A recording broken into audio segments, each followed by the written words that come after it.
Con el triunfo de la Ilustración en España y hasta la guerra franco-británica para la dominación de España, vulgo Guerra de la Independencia, fueron introducidos en el Caribe español 300.000 africanos.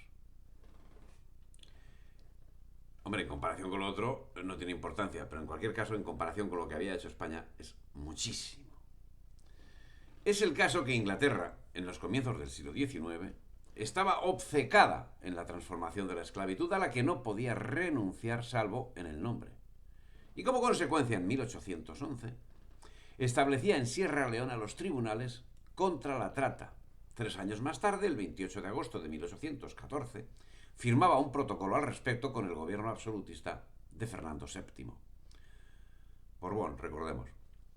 Y es que el 22 de marzo del mismo año, tras el Tratado de Valencé, había quedado restaurada la monarquía de Fernando VII, que si bien el 4 de mayo declaraba nula la Constitución de Cádiz, posibilitó que una cadena de arbitrariedades, ineptitudes, robos y atropellos siguiesen enseñoreándose de España y abriesen el camino primero a la Revolución de Riego de 1820 y como consecuencia directa a la conquista británica de la España americana. Es en medio de estas circunstancias donde se desarrolla la actividad de Simón Bolívar, de tradición esclavista, en relación con el movimiento separatista en América.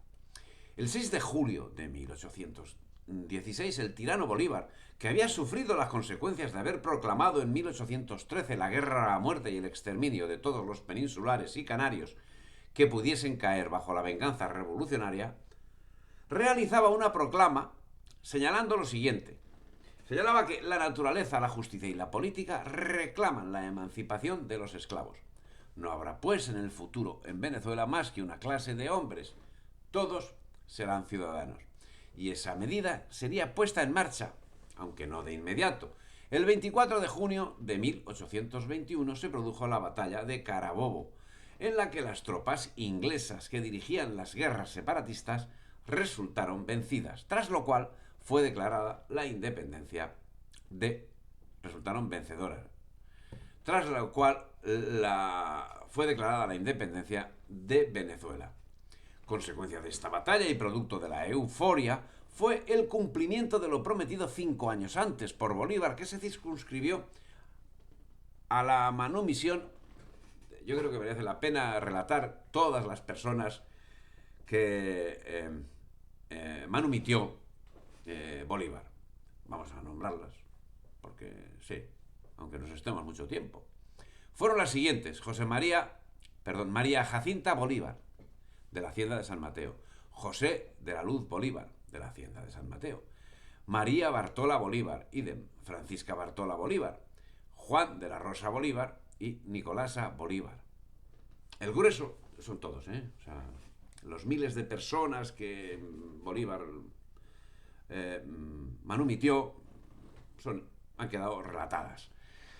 El grueso de la medida prometida por Bolívar no surtiría efecto sino hasta 3 décadas después, siendo que esa actuación emancipadora seguiría ampliándose en Sudamérica hasta 1869. Por su parte, Inglaterra pondría fin a la esclavitud en sus colonias americanas el año 1838, y esa actuación sería seguida en 1863 por Holanda, que la suprimiría en Surinam y en las Antillas holandesas, y 2 años después, en 1865, Estados Unidos proclamaría también la abolición.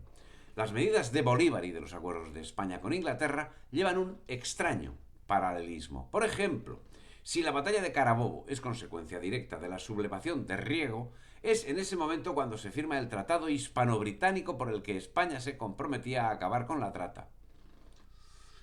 Pero ese compromiso no podía tener gran importancia, siendo que esclavistas ingleses estaban incrementando su negocio muy especialmente en Cuba. El 1 de enero de 1820, Fernando VII observaba el levantamiento de Riego en Cabezas de San Juan. No era cualquier cosa, sino una nueva maniobra de Inglaterra para reconducir al incalificable Fernando VII en el cumplimiento de lo que de él se esperaba. Una maniobra que, además de resultar decisiva para el triunfo de Inglaterra en su campaña para romper España, separando políticamente a América de la península, marcaba una realidad de la que admirablemente nadie mostraba ser consciente: la total y absoluta dependencia de España respecto de su enemigo tradicional.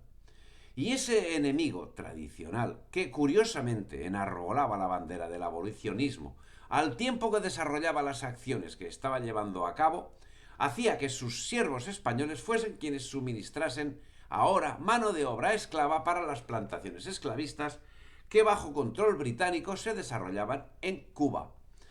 No es de extrañar la toma de control británico en todos los ámbitos de la vida española.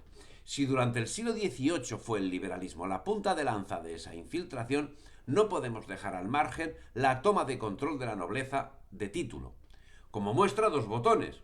En 1802, nada menos que el Ducado de Alba pasaba a las manos del duque de Berwick, Carlos Miguel Fitz-James Stuart, cuyo antepasado, James Fitz-James I, había tomado parte en la guerra de sucesión en favor de Felipe V, protagonizando el asedio de Barcelona de 1714, si bien 5 años después, en 1719, no dudó en combatir contra Felipe V para obligarle a aceptar los dictados de la Cuádruple Alianza. Estaba emparentado con el duque de Marlborough, cuyo descendiente tendría acción destacada en la Guerra Franco-Británica para la dominación de España, vulgo Guerra de la Independencia, al servicio de Inglaterra. Y otro botón. El 30 de enero de 1812, Fernando VII creaba el Ducado de Ciudad Rodrigo a favor de Arthur Wellesley, duque de Wellington, en recompensa por sus victorias en la Guerra Franco-Británica para la dominación de España. El duque de Wellington, que entre sus títulos cuenta con la grandeza de España, está considerado como uno de los héroes más aclamados de la historia de Inglaterra. Con estos antecedentes, que manifiestamente señalan la sumisión de España a los intereses de Inglaterra, el tráfico esclavista continuó activo, con intereses económicos directos de la reina Isabel II hasta la década de los 80 del siglo XIX. Otra circunstancia a destacar es que la abolición del tráfico a que nos estamos refiriendo se limitaba a la llevada a cabo en el hemisferio norte, y no en el hemisferio sur, donde los intereses británicos en Brasil exigían el mantenimiento del tráfico. Fue también en esos momentos, sobre 1820, cuando los países surgidos de la diáspora hispánica comenzaron a proclamar la abolición sin que ello comportase problema alguno, dada la insignificancia histórica del fenómeno esclavista y la dilatada costumbre de la manumisión. No obstante, la medida se dilataría. Así, Chile abolió la esclavitud del año 1823, Uruguay 1830, Bolivia 1831, mientras Perú y Venezuela lo hicieron en 1854. Permaneció vigente en el estado de Buenos Aires hasta 1860 y en Paraguay hasta 1870, cuando completaba la ley de abolición gradual de la esclavitud de 1842. Puerto Rico lo haría en 1873 y Cuba en 1880. Portugal decretaría la abolición de la esclavitud en la India, Mozambique y Guinea el año 1856. Y en las colonias francesas del Caribe, la esclavitud sería abolida en 1848. Y es el año 1838 cuando en los dominios británicos se pone fin al modelo de esclavitud tradicional. Es de destacar, además, del retraso de Inglaterra a la hora de aplicar las leyes de abolición en sus propios territorios, la diferencia abismal existente entre la esclavitud que albergaban y la que albergaban, por ejemplo, Chile, cuya cifra era del orden de 4.000, y México, que contaba con menos de 3.000 esclavos en todo México.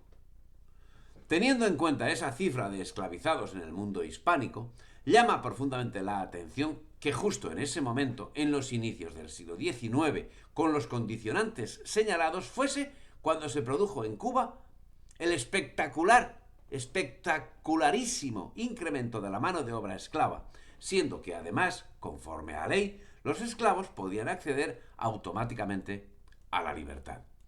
Si te ha gustado el vídeo, dale me gusta, difunde y suscríbete al canal.